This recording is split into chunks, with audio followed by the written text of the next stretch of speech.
Hi everyone, Serkan here, and today I'm going to be making a reaction video called Nercomancy First Look. Now first off, before I do, I would like to say that the recorder on my laptop is still not working, so I'm using my phone to record, except I'm using the mic.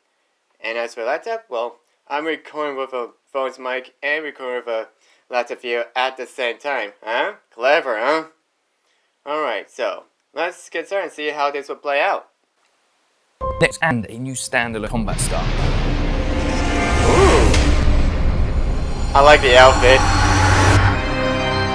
Necromancy is a non-elite new combat skill that goes up to level 120. For free to play, it goes up to level 20. Design looks lovely. It's the first new combat style ever released in RuneScape. It's the fourth combat style, and it sits independently outside of the original 3 combat styles. Combat level goes from level 130 Oh, I'm sorry, I was thinking to of level summoning 152. The main antagonist of the Necromancy skill is the first Necromancer. A powerful, ancient Necromancer who's resurfaced time and again through history, and this time they've taken a special interest in you. The first Necromancer has attacked Gilnor's underworld, the city of where it's enthralled its spirits. The player must work with old and new characters to master Necromancy, and a journey that will take you across Gilnor, across the city of to help you free the spirits and defeat the first Necromancer. But if you want to check this video out yourself, be sure to check out in the link below. If combat's something you'd like to do more of, but at the moment you find barrier to entry is a bit high for the existing styles, then Necromancy is a perfect way to actually get started on it. Not only will there be lots of tutorials about how to use Necromancy abilities and to do combat in general, but with the upgrade system that we have, you'll be able to upgrade your way through the tiers all the way to tier 90 by doing Necromancy narrative story content. On the other hand, for players who take a more active approach to combat, Necromancy will reward you for your skill and your knowledge and your activity.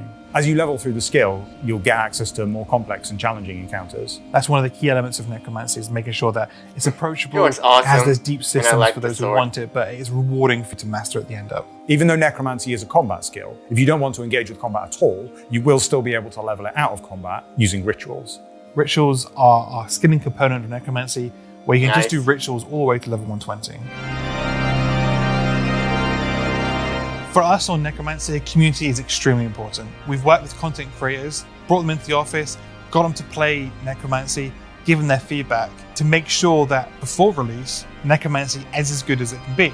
This isn't a one and done release. We're going to continue taking on the player feedback. We want to make sure that the skill is as enjoyable for our wider player base. We want the community to be involved heavily with this.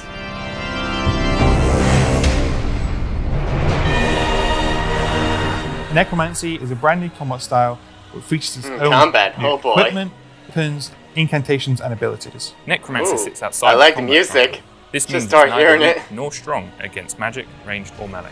The Necromancer's main hand weapon, the Death Gun, is required to use Necromancy abilities. This is where you'll be mainly using your abilities to deal damage from afar. While you also have the Spirit Lantern, the offhand, which is required to conjure creatures from the underworld, such as skeleton warriors, putrid zombies, or ghostly wraiths. The Conjure Spirits only last for a certain amount of time during combat, but you want to try and make sure that you keep them alive for as long as you can, because as they progress through combat, their combat potential increases and they'll be able to do more and more damage. Love the action bar. Your Necromancy abilities, such as your conjures or even just your regular attacks, will consume adrenaline. However, we also have incantations, which will require Necromancy runes. One of the incantations available to you is Bone Shield. This allows you to use defensive abilities without requiring a shield. We are also introducing 4 new runes: the Bone Rune, the Spirit Rune, the Flesh Rune, and the Miasma Rune. These are all required for Necromancy incantations and can be crafted in the underworld. While some abilities are unlocked just from leveling, others are only unlocked via our new system known as talents. As you engage in Necromancy combat, you will earn talent points. By performing rituals, you will gain access to more talents. As you gain access to more talents, you will have to make a choice about what you want to unlock now. But once you've mastered the skill, you'll have unlocked everything. In Necromancy, there's a brand new way to upgrade your equipment. We don't want to waste your time by making low-tier equipment because you're blasting through those levels quite quickly. So within Necromancy, you can upgrade the very first piece of equipment you get given after the tutorial. This equipment goes from level 1 to level 90. It is not as simple as going to the Grand Exchange and buying it for yourself. You have to go through the tasks and earn it before you can wear it. After level 90 is the standard set of affair in terms of PVM equipment. So for level 95 will drop from the first Necromancer boss.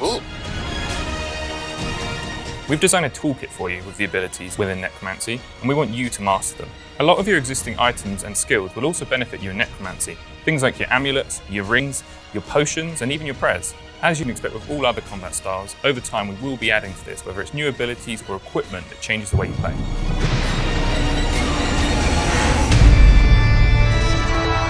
In Necromancy, you have complete freedom in how you want to level it. We want to give players the choice of how to train Necromancy. They can train it through combat and through rituals. Looks better than I hoped. This allows players to be able to choose more lean-forward or laid-back gameplay. Often Necromancy is portrayed as an evil art, but in the world of Gielinor, the player has a history of working with the dead sometimes. So the player has to learn how to work with the dead, to have them ally and join your fight against the first Necromancer. When you first arrive in the city of it will be lifeless. Over time, as you become more powerful, you'll be repopulating the city with various spells, primarily through the use of communion rituals. This will grant you progression in the Well of Souls, which you can use to unlock new abilities. There are 12 different ritual recipes you can perform, each requiring different components, a different focus object, and each providing different rewards. Here you build ritual components. These consist of light sources, such as candles, and glyphs around a chosen focus object. All rituals will give XP. Some of them will also give crafting materials, which can be used to upgrade your Necromancer's equipment or craft reagents.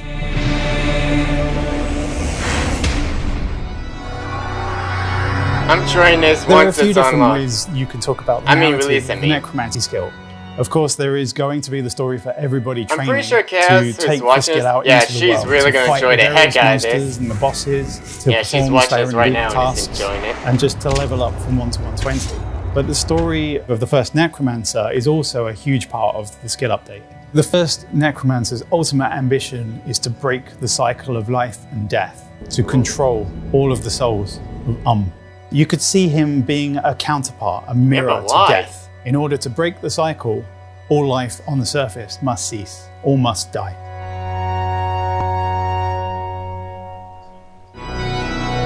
To master Necromancy, the player is going to have to spend a lot of time in the city of building up their own allies in the world of the dead. Every villain has a backstory of why they're evil. Skills back up to the surface above and use them to fight foes old and new. So the quests will teach the player the fundamentals of Necromancy combat, rituals, and runecrafting. As you free more spirits from the thrall of the first Necromancer, you yourself will grow in power. And then as you unlock more of this power, you'll gain access to battles and additional quests. And then all of this is building up to a final confrontation, a boss fight versus the first Necromancer himself. Ooh.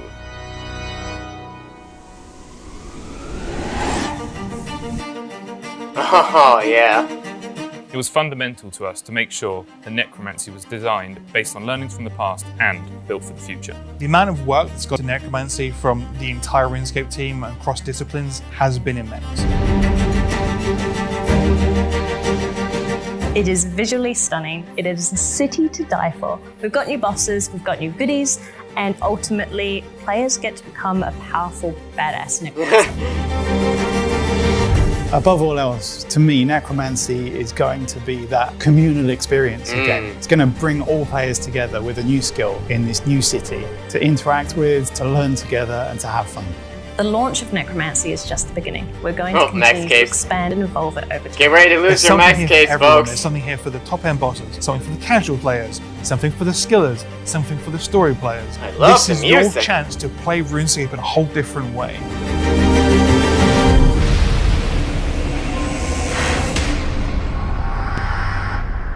Yeah. Is it over? Yeah. Yay! So, first off, I gotta say, yeah, this is pretty much similar to the Fame Elite Necromancy, Elite skill thing that the free-to-play guy made. I can't remember his name, but...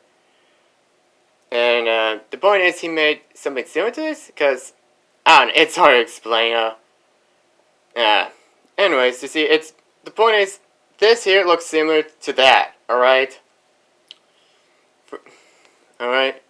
For those who don't know, there was a player who made a fan-made elite skill called Nercomancy, and this here looks similar to that, even though this here is not an elite skill. Also, I wonder, is it possible to stack with the Summon Undead with a familiar a familiar. Because, you see, it's kind of like druid summoning, like the druids do. So, being a half druid, half necromancer is a good strong combo. But here it's gonna be a little tricky, like not using elements, like the fire spells. Yeah, and I gotta say, man, the outfit. Let me find it first. Okay, here it is. Here it is. This outfit looked pretty awesome. I mean, and as for this one, yeah, it's pretty good. It's pretty good. But here, yeah, now that's pretty badass. That's why I swear, badass. Oh no, no censoring this time. Well, don't worry, I'm still gonna keep it to a literal, alright? I'm gonna keep it to a literal here, alright? I mean, this looks pretty awesome, alright? It looks pretty awesome. Alright? And I'm pretty sure Chaos is gonna be lit when she sees this. And Ash, my golden chinchompa friend, well, at least he'll be certain that we be find fire with fire, or in this case, undead with undead. Pretty sure Chaos is gonna go crazy. I'm like using this for evil. You know, speaking of evil, Necromancy is actually one of the most misunderstood skills, like magic. Necromancy can be used for good and evil. Alright? I'm not joking, alright? And I like the tree here. I mean, it looks pretty nice. I mean, there's death skulls that show fewer skulls. Ooh. And, oh yeah, surround yourself with a whirlpool of bones. And I can't read the rest because, you know. It looks pretty cool though. And they said something about runes, like flesh runes or something. So we're gonna have like undead runes or yeah. So, if you've seen the video, tell me what you think of it, and be sure to like and subscribe to my channel. But also, even though my YouTube channel is not often, but I'm mostly active on Twitter and sometimes Discord, but even DeviantArt. So be sure to go to those channels and be sure to like and subscribe to my channel. Bye everyone.